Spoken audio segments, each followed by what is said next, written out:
Hello বন্ধুরা, তোমরা সবাই কেমন আছো? তো আশা করছি যে যেখান থেকে আমার ভিডিওটা দেখছো সবাই অনেক অনেক ভালো আছো।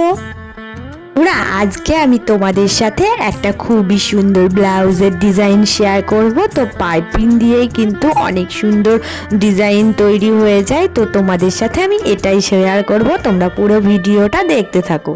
দেখো, ফার্স্টে আমি কিন্তু এই ব্লাউজের পিসটা নিয়ে নিয়েছি। তো ব্লাউজের পিসটা আমি সুন্দর করে 4 ভাঁজ করে নেব। তো 4 ভাঁজ করে নেওয়ার পরে আমি কিন্তু আগেই লাইলিনটা কেটে নিয়েছিলাম। তো এই লাইলিনটাকে বসিয়ে আমি ব্লাউজের পিঠের দিকটা ও সামনের দিকটা কেটে নেব।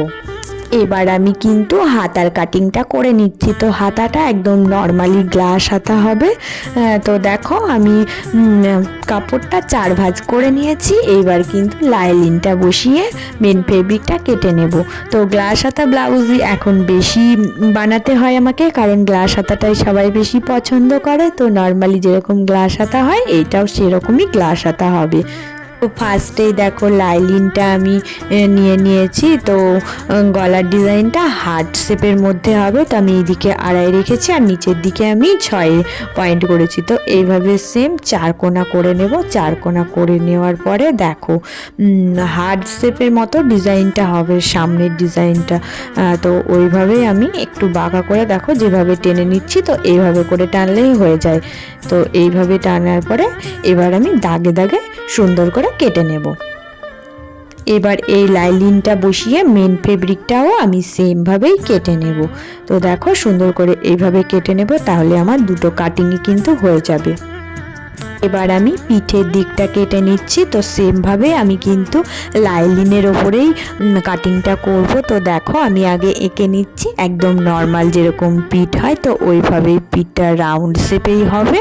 তো নিচের দিকে যে যতটা বলে রাখে ততটাই ঠিক কেটে বাদ দেওয়া হয়। তো এইভাবে আমি সেম রাউন্ডভাবেই এঁকে নিলাম। এবার এইটা কেটে তারপরে আমি মেন ফেব্রিকটার উপরে বসাবো। বসিয়ে সেমভাবে মেন ফেব্রিকটাও কেটে নেব। আর আমি তোমাদেরকে দেখাবো কিভাবে পাইপিংটা সেট করে আমি ডিজাইনগুলো তৈরি করব। তো দুটোই আমি কিন্তু সেট করে নিয়ে আসছি। এবার দেখো আমি লাইলিনের সাথে মেন ফেব্রিকটা জুড়ে নিয়েছি। নিয়ে এবার আমি এই পাইপিংগুলো দিয়েই কিন্তু ডিজাইনটা তৈরি করব।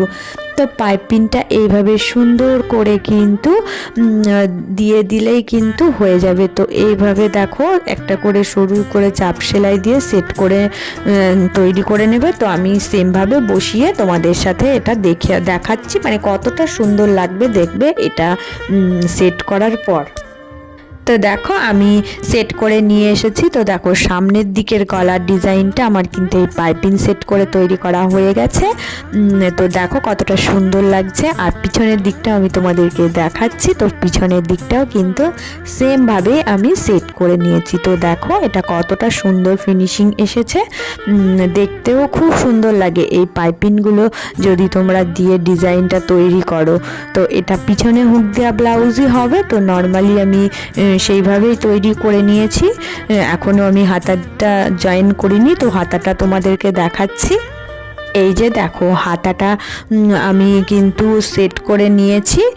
তো পাইপিং হাতার সামনেরটাই দিইনি, কারণ হচ্ছে হাতার সামনের ডিজাইন আছে। তো ডিজাইনটা থাকার জন্য আমি পাইপিংটা দিইনি। এমনিতে দেখতে বেশ সুন্দর লাগছে। তো পিঠে আর গলাতে আমি পাইপিংটা সেট করে ডিজাইনটা তৈরি করেছি। আর একটা জিনিস তোমাদেরকে দেখাচ্ছি। তো দেখো আমি লটকনের জন্য 3টে করে ফুল বানিয়ে নিয়েছি। তো পাড়ের দিকে যে অংশটা পড়ে থাকে ওই অংশটুকু আমি ফুলে দিয়ে দিই, কারণ লটকন ফুল দুটো দেখতে বেশ সুন্দর লাগে। আর নর্মালি দুটো আমি এমনি রেডিমেড যেগুলো হয় সেই লটকনটা করে দিয়েছি। তো 3টে করে ফুল দিলে কিন্তু লটকন ফুলগুলো খুব সুন্দর লাগে, বেশ থোকা থোকা দেখতে লাগে। তো এইভাবে করে আমি লটকন ফুলগুলো বানিয়ে নিয়েছি। পুরো ব্লাউজটা আমি রেডি করে তোমাদেরকে দেখাচ্ছি যে কতটা সুন্দর দেখতে লাগছে। তো তোমরা দেখো এটা কত সুন্দর হয়েছে। তো এইভাবে তোমাদের সাথে আমি এই ডিজাইনটাও শেয়ার করলাম। এইভাবে যদি পাইপিং বসিয়ে ডিজাইনগুলো তৈরি করো তাহলে কিন্তু নর্মাল ব্লাউজও অনেক সুন্দর আসে। আমি আমার প্রত্যেকটা ডিজাইনই তোমাদের সাথে শেয়ার করি। তো নর্মাল ব্লাউজেও যদি পাইপিং দাও তাহলে এতটাই সুন্দর দেখতে লাগবে। তো এটাও তোমাদের সাথেই শেয়ার করলাম। তো তোমরা সবাই কমেন্ট করে জানিও ব্লাউজের ডিজাইনটা তোমাদের কেমন লাগছে। যারা পুরনো বন্ধু হয়ে আছো তাদের কিন্তু অসংখ্য অসংখ্য ধন্যবাদ। আর যারা নতুন বন্ধু তো তারা প্লিজ চ্যানেলটা সাবস্ক্রাইব করে দিয়ে পাশে থেকো। আর এই রকম নিত্য নতুন ডিজাইন আমি আরও তোমাদের সাথে শেয়ার করব। তো সবাই অনেক অনেক ভালো থেকো।